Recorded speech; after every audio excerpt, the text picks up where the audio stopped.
こんにちは。アニメ紳士です。今回はダンジョン飯第14話への視聴者の反応をご紹介します。こちらのチャンネルでは最新アニメの視聴者の反応や感想をご紹介しています。みんなの解釈や考察を知るとアニメ視聴の楽しみが増えると思いますので、ぜひチャンネル登録をお願いします。それでは最後までお楽しみください。侍やっと出てきた。なんか新キャラ増えすぎ。この和風パーティーはなんだよ。侍忍者戦士とかゆかたよったパーティー。でも下手なテンプレパーティーより強そうで不思議。忍者って何でもやだしね。一気にキャラ増えてきた。侍パーティー強そうだな。舞鶴、日笠陽子、術師、ヒゲン、白ありさ、忍者、紅千鳥、紀藤あかり、忍者、犬田で、吉谷吉野、オーガ。術師いるから回復はできるのかな。一人だけ種族じゃねえか。なんか微妙にバランスの取れてなさそうな編成。タデちゃん可愛かったな。あいやい。こっからいろんなパーティーがファリン探す流れで最後に一同が集結するみたいな展開。そんな単純な展開ならここまで評価されてない気がする。ミックベル可愛すぎないか。もしかしてカブルーンも変人なのでは。新オープニングとともに新キャラ大量出演。名前と CV が一致する頃には最終回なのかな。2期のオープニングの方が飯要素増してるな。構成の都合上しょうがないけど、今回の東電組の扱い、チルチャックのイメージがひどい。カブルー鋭いけど何か問題を呼び込みそうだな。俺たちのチルチャックさんががめつい悪いやつにされてる。会話だけなのに面白いってすごいな。改めて見るとカブコって人間方向にベクトル向いてるだけで頭ライオスだよな。やはりこいつら本質は同類なのでは。趣味のことになると早口になる人間がまた一人。指導パーティーってハーレムかよ。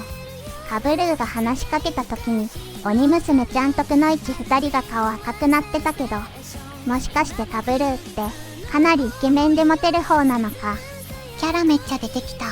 みな個性あるのすごい。新キャラ化を見せみたいなもんで原作漫画でよかったかな。キラキラシーン入れ替えくらいか。黒が匂いで仲間だと気づいてるって一文は欲しかったな。しかし走ってくる殺意カブルーのアングルは良かったし、あと何より原作者の新規書き下ろしが実に嬉しい。オープニングにぎやかなのに完全にネタバレ排除すぎて笑ってしまった。何も先の展開がわからん。公式に仲間予告されてる井堤いないけど途中からカット変更すんのかな。エンディングにファリンの足がちょろっと映ってたな。ダークエルフと共に。主郎のパーティーかなり手だれだな。そして女ばかりで羨ましい。カブルってポンコツなのかと思ってたけど強いし賢いんだな。意外だったわ。サイコミもあるけど。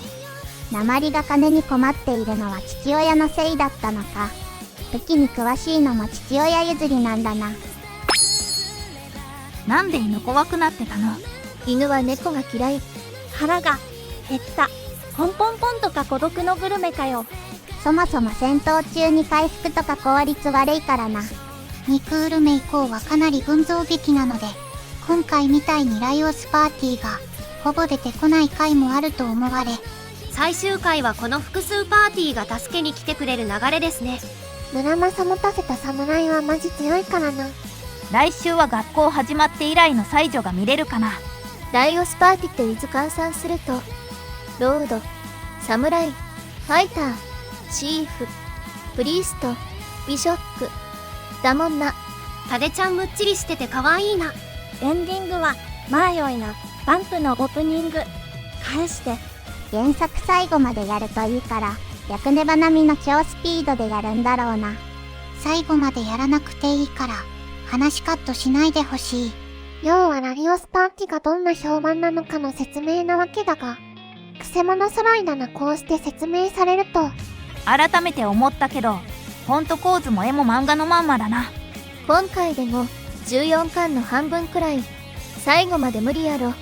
結構人気出てるみたいだし2期制作決定終わりやろ。もしかしてライオスたちって冒険者界隈では結構有名人だったのか。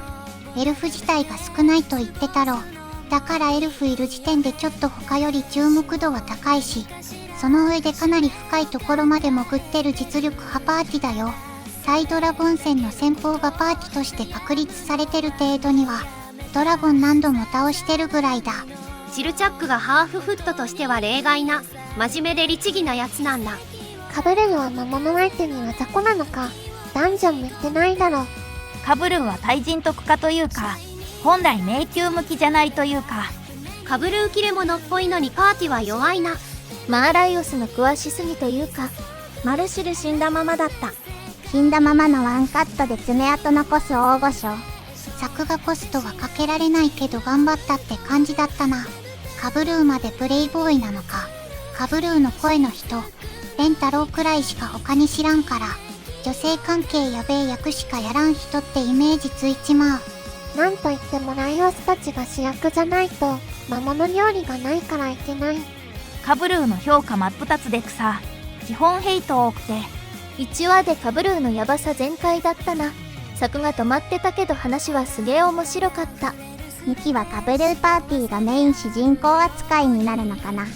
ダンジョン探索の目的も一般的な冒険者やライオスたちとは全く違って、治安維持のための自警団的な役割ってのは全く想像してなかった。確かにダンジョン内で起こった犯罪って隠蔽しやすいよな。シュロウのパーティーに鉄の生えた金棒を持った鬼娘は、シュロウとは違う種族なのかな。トールマンに対するエルフみたいな。ということは東方には天狗とかカッパ、座敷わらしみたいな妖怪系の種族がいるんだろうか。妹救出の単純な話から一挙に複雑化してきたな。狂乱にしてもカブルーしても、正しいかどうかは別にして理念があるのがいい。そう考えると確かにライオスパーティは、戦士以外は自分のことだけで、世界観はねえな。カブルーの自分の正義ために人の弱点を遠慮なく利用しようとする。したたかさが苦手なんよな。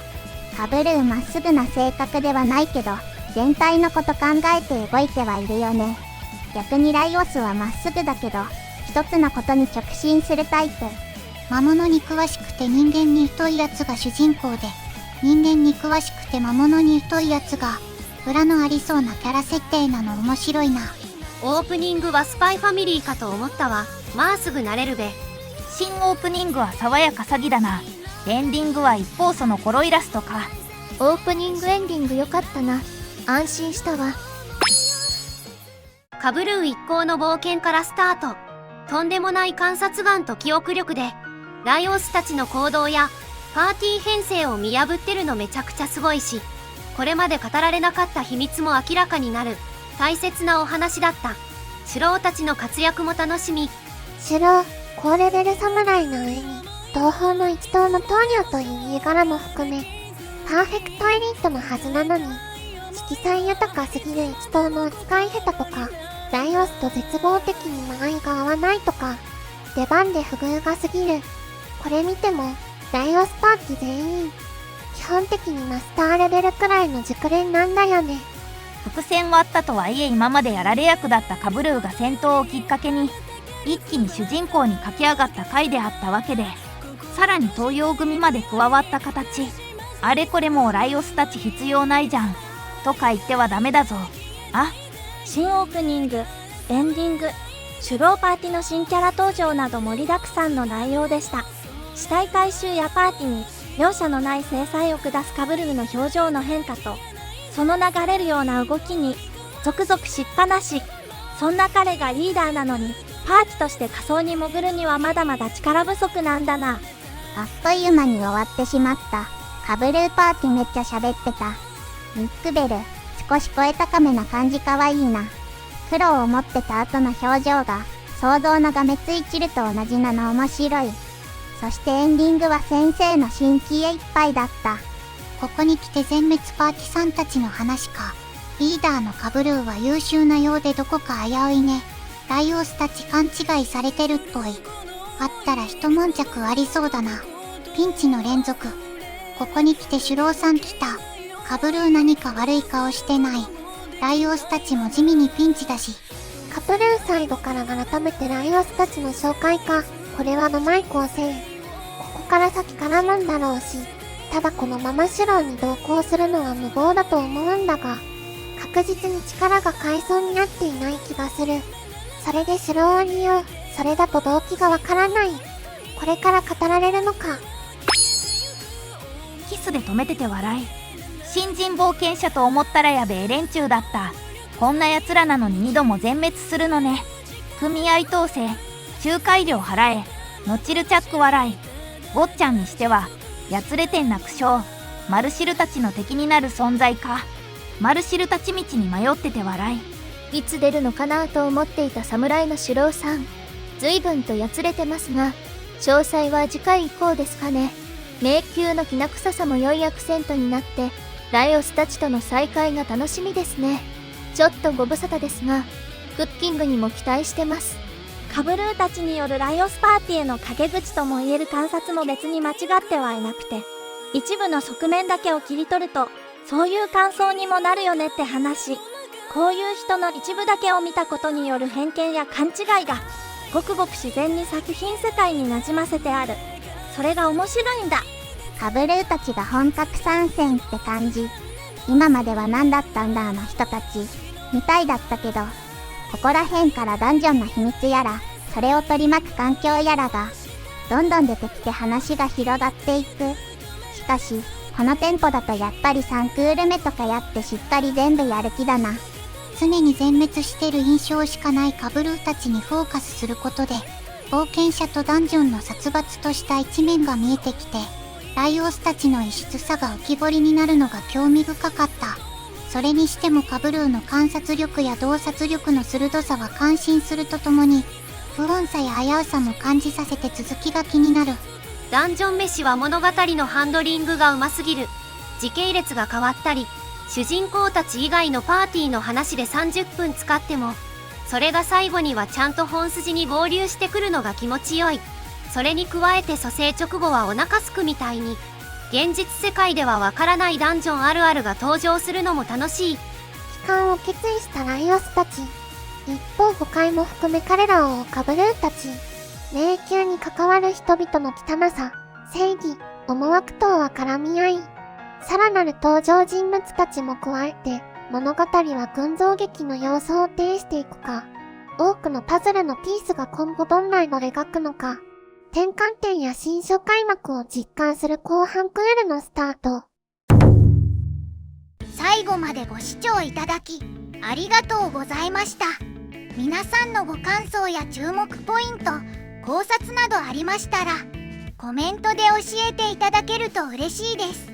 このチャンネルでは最新アニメのみんなの反応や感想をご紹介していきます。様々な考察や多様な意見を聞くとこれまでなかった視点が増えて、アニメ視聴の新しい発見があるかもしれませんので、ぜひチャンネル登録とグッドボタンをよろしくお願いします。それではまた次回の動画でお会いしましょう。アニメ紳士でした。